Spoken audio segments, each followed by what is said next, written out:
Our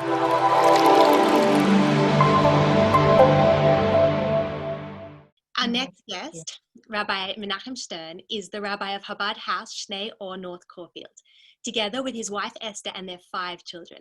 They bring light to all in the community, but specifically the elderly, through their program Smile on Seniors, a program for Jewish seniors in non-Jewish senior care facilities. They give support, they give spirituality, guidance, and community involvement to approximately 200 seniors in 7 facilities. Right now, with the aged care facility crisis in Melbourne, it's an extremely difficult but especially important thing to be doing, and they're continuing in every way they can, with postcards, with phone calls, and with FaceTime where possible. Rabbi Menachem, thank you so much for being here. Please, can you tell us, what can we anticipate when Mashiach comes and in these difficult times of COVID-19? Thank you very much, Tali, and thank you to all the people participating in this great unity of Australian Jewry. Thank you to the organizers, the presenters, Tali, and of course all you participants. I also want to dedicate my next few minutes of my talk to the loving memory of a young soul of Yeshua Binyamin ben Rivka, who just sadly left us just a few hours ago. So talking about Mashiach, something I'm very passionate about, and I feel it's something we need to make a priority amongst my fellow shluchim and at the community at large. So this is a great opportunity to be able to present to you today. My topic is anticipating Mashiach's arrival during COVID-19. I must say, amongst our colleagues, we were anticipating Mashiach to come when we opened the doors for Elijah the prophet on Pesach. But sadly, it did not happen. But we must not be in despair, and we have to keep holding on tight for his arrival any minute. But how can we look forward to his arrival in this exceedingly difficult time when many of us feel uninspired, unmotivated? Many of us haven't been in shul in recent times here, especially in Melbourne of late.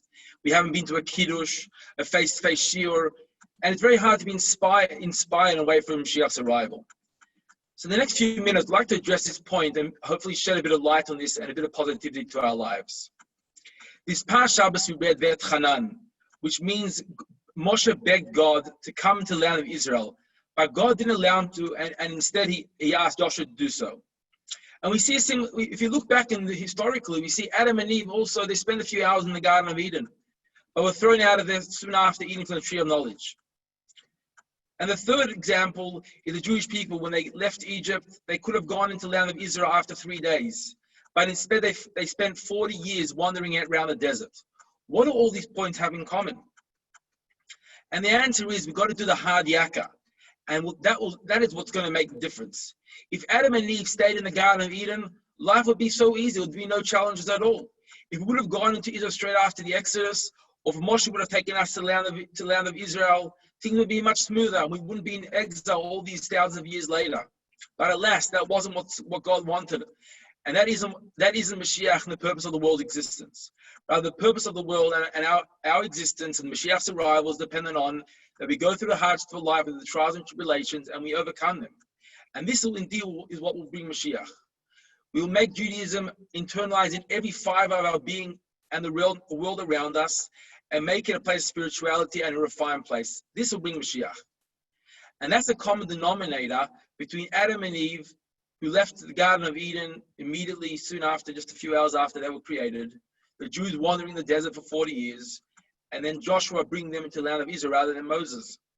This empowered us to do the hard work, to overcome the challenges that we face, and to make us more resilient to overcome these hardships rather than being served on a silver platter.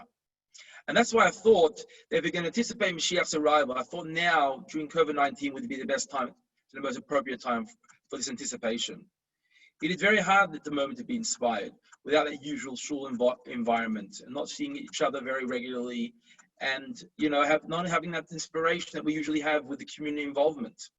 But at the same time, we have the opportunity to dig deeper into ourselves and to really make a difference like never before.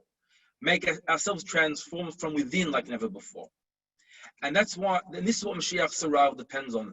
And the Rebbe promised us that by every one of us making a difference in our lives, every one of us making a transformation, adding good deeds, loving and kind deeds with love and prosperity and peace in the community, Through this, we'll be able to overcome all our challenges, and then, please God, Mashiach will come immediately.